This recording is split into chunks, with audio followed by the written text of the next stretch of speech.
Hi everyone, I'm Kaylee with the Clearview Library District, and I just want to thank everyone for joining us today for Make It Tuesday.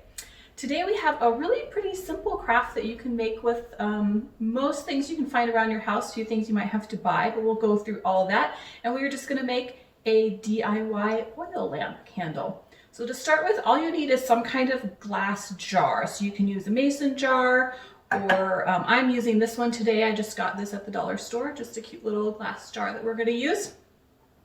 And then also a few other things from the dollar store. So this is also a pretty cheap craft if you want to do that. I have some potpourri, and then just some little pine cones and cinnamon sticks. So we're doing like a winter holiday themed one today, but you can also use kind of anything you want. You can do lemon slices, fresh herbs. I've done it with rosemary, anything like that. So to start with, we are going to go ahead and put our lightest material first, which is this potpourri. And I kind of like that this is cheap from the dollar store because the red dye that they used on it will actually come off in your candle and leave a really nice pretty color on that. So then on top of that, I am going to do some of my pine cones and my cinnamon sticks. Just kind of pile all that in. And then next, we are going to add water on top of that. I'm just going to start with a cup of water, and depending obviously on whatever kind of jar size you're using, you can adjust that. We want to leave about 1 inch or 1.5 inches at the top. So go ahead and pour this in. Okay, and that's about perfect. So we've got our water filled up to about there.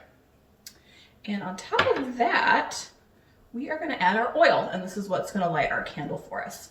So in here I have about 4 tablespoons of just normal cooking canola oil. I think you can use vegetable oil also. Olive oil would probably work. And then to scent the oil, I added a few drops of apple cinnamon essential oils. But you can use anything you have around your house. You actually don't need to scent it either, just the oil is fine too. So we'll go ahead and pour that on top, and that's just going to make a layer on top of your water. And all of your stuff's going to float to the top, and that's okay as well. You can kind of push that down a little bit. And then to light our candle, if you registered for one of our kits, you have these inside. It's just a little floating disc with a little wick that goes into it like that.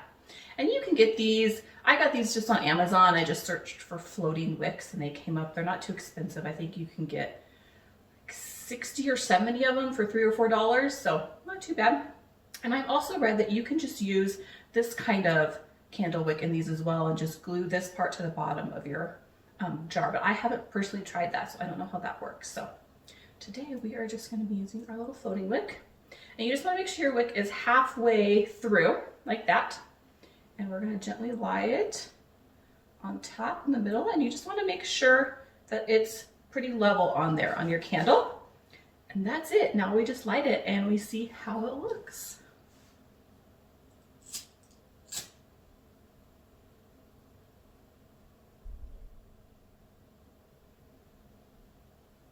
There we go. There you go. Nice homemade candle. Pretty easy. You can remake these at home over and over again.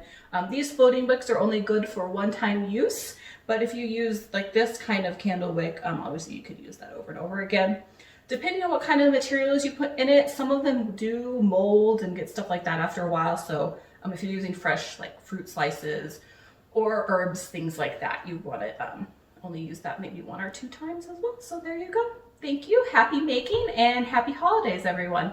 Bye.